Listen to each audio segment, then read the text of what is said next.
Une de mes principales missions était l'accueil des visiteurs officiels ou officieux, mais chaudement recommandé. Cela n'avait pas que des inconvénients. Quand on m'annonçait la visite de Sa Majesté Sisovat en compagnie d'illustres hôtes tels le maréchal Joffre en 1921, les pistes étaient aménagées. J'en arrivais à souhaiter que de hautes personnalités viennent plus souvent pour que les routes soient enfin praticables. Les marshals se passionnent pour toutes les manifestations de l'arc khmer, royal ou populaire. Sappho écrit un livre sur la danse. Marie et Henri ont pour ami le peintre Georges Grolier, premier Français né au Cambodge. J'avais de l'admiration pour Grolier qui parcourait le pays en tous sens. Il était à l'affût de toutes les manifestations artistiques des Khmers. Dans l'un de ses livres, il y a une description particulièrement juste.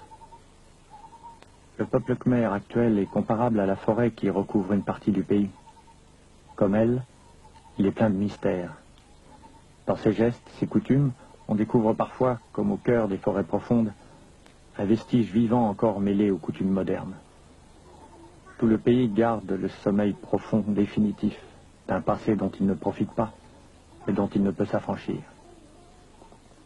Comme Grolier, j'avais constaté une certaine décadence artistique due à l'introduction d'objets occidentaux.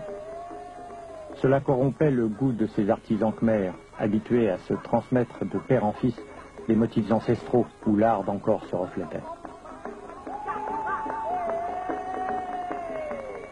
Grolier se bat pour éviter que cette culture ne disparaisse à tout jamais. En 1920, il crée à Phnom Penh l'école des arts cambodgiens et le musée Saro, dont il est le premier conservateur. Grolier expose les sculptures et objets recueillis à travers tout le pays, en particulier ceux provenant d'Angkor.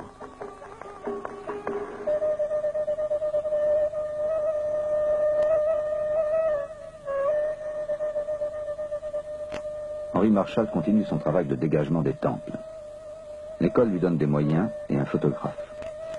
Dans ses rapports et journaux de fouilles, il note les faits de la vie quotidienne, les travaux, les découvertes, ses sentiments. Je suis dans ma voie. Ma vision d'art s'affine et se développe. Nous travaillons à mettre à jour et reconstituer des monuments majestueux. Ce sera long et fatigant, mais nous réussirons, parce que nous avons l'enthousiasme.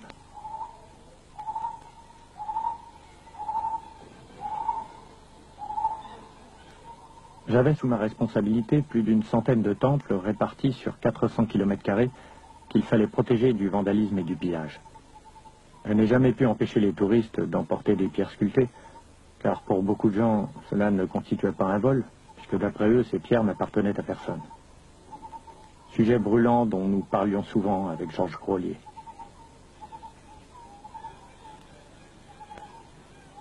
L'école ayant remplacé mon éléphant par une auto, je pus m'occuper des ruines éloignées telles Bantasrey. Ce petit temple avait dû sa notoriété à une affaire de vol de pierre qui fit quelque bruit à l'époque. C'était en 1923. Un jeune écrivain d'avant-garde, André Malraux, amateur d'art dont il commerce un peu, lit les textes juridiques et s'aperçoit que les ruines de Bantasrey ne sont pas légalement protégées. Sous couvert d'une mission archéologique, il vient à Angkor où je le rencontre avec sa femme Clara et un ami. Un jour, tous trois se rendent à Bantasrey. À mon insu, ils y arrachent des sculptures à l'aide de scie et repartent en bateau pour Phnom Penh. À bord, les malles sont ouvertes, les comparses arrêtés. Georges Grolier accumule les preuves, le procès fait grand bruit. Malraux en fera la matière de son roman, La Voie royale.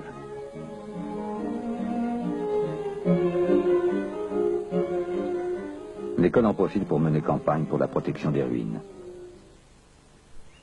Les hommes de terrain fournissent les données aux chercheurs. À Paris, Georges Coedes et Philippe Stern établissent la chronologie des temples khmers, tous construits du 9e au 14e siècle. Il faudra 35 ans pour ériger Angkor Wat. En Europe, pendant ce temps, les chrétiens bâtissaient leur cathédrale.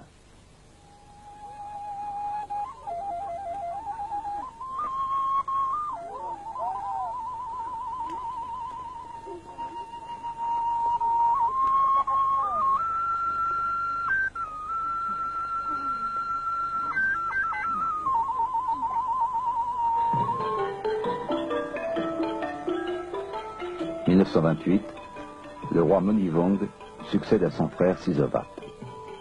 À Phnom Penh, Marshall assiste aux fastueuses cérémonies célébrant l'incinération du défunt. Mais aux festivités royales, Marshall préfère le calme de sa vie provinciale. Il serait pourtant excessif de dire que, malgré mon admiration pour ces cérémonies et fêtes, aucun détail ne vint me choquer.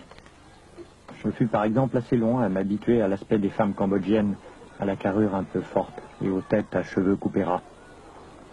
Ce n'est que plus tard que, par la souplesse et la grâce de leurs attitudes, les Cambodgiennes purent me faire oublier cette première impression fâcheuse.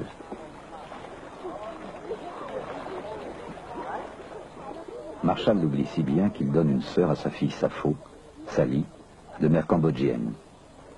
Sapho ayant atteint l'âge de voler de ses propres ailes, Marie, avec beaucoup d'abnégation, accueille et éduque Sally, comme si elle était sa propre fille. Après l'affaire Malraux, Marshall est de plus en plus sollicité. Pour de nombreux écrivains et artistes, Angkor devient une escale obligée, une source d'inspiration. Pierre Benoît et son roi lépreux, ou Claudel, qui n'apprécie guère les temples. Angkor est bien l'un des endroits